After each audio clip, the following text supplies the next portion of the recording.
Good morning दोस्तों, स्वागत है आपका मिलेनियर सोच के चैनल पे।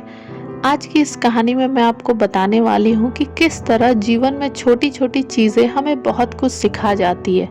तो हमेशा की तरह आपका ज़्यादा समय ना लेते हुए मैं शुरू करती हूँ।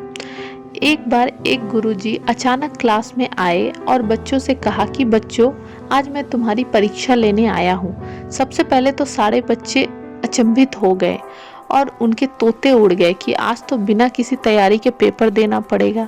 फिर गुरुजी बोल पड़े कि हड़बड़ाने की कोई ज़रूरत नहीं है, ये परीक्षा बहुत ही आसान होने वाली है। अध्यापक जी ने सबको प्रश्न पत्र बांटे और उनको उल्टा करते हुए आगे बढ़ते गए। जब सभी बच्चों को वो मिल गए तो उनसे खोलने के लिए कहा।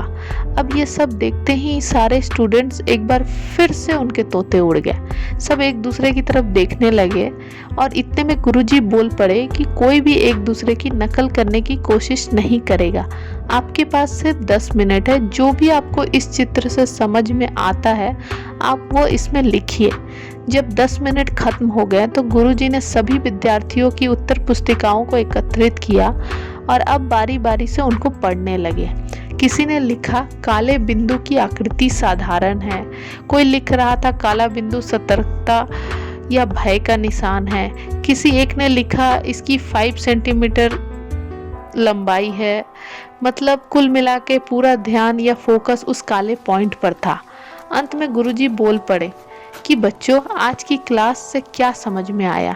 लेकिन बच्चे अभी भी एक दूसरे की तरफ देख रहे थे क्योंकि उनको कुछ भी समझ में नहीं आया था। मास्टर जी बोले, सभी का ध्यान इस काले बिंदु पर था, लेकिन किसी का भी ध्यान उसके आसपास के वातावरण पे नहीं था, जबकि वो सफेद था। आपको किसने मना किया था कि आपको आसपास के बारे में नहीं लिखना है? जब आपको लिखने की पूरी छूट दी गई थी तो आपको उसका भरपूर फायदा उठाना चाहिए था। उन्होंने आगे कहा कि हम सभी का जीवन भी ऐसा ही है। बच्चों, जब भी लाइफ में कोई प्रॉब्लम या समस्या आती है तो हमारा पूरा ध्यान उसी पर केंद्रित हो जाता है या पूरी तरह से टिक जाता है। जबकि अगर हम ध्यान से देखें तो जीवन में हमेशा अन्य भी चीज़ें होती हैं जो हमें खुशी देती हैं और ज़्यादा मूल्यवान भी होती हैं। अगर ये सीख आपको अपने जीवन में उतारते हो तो आपका ही जीवन खुशियों से भर जाएगा। आपको किसी के हाथ पैर जोड़ने की ज़रूरत नहीं पड़ेगी। खुशी हमेशा आपके पास होगी, क्योंकि ये हमेशा विचारों की गुणवत्ता पर निर्भर करती है।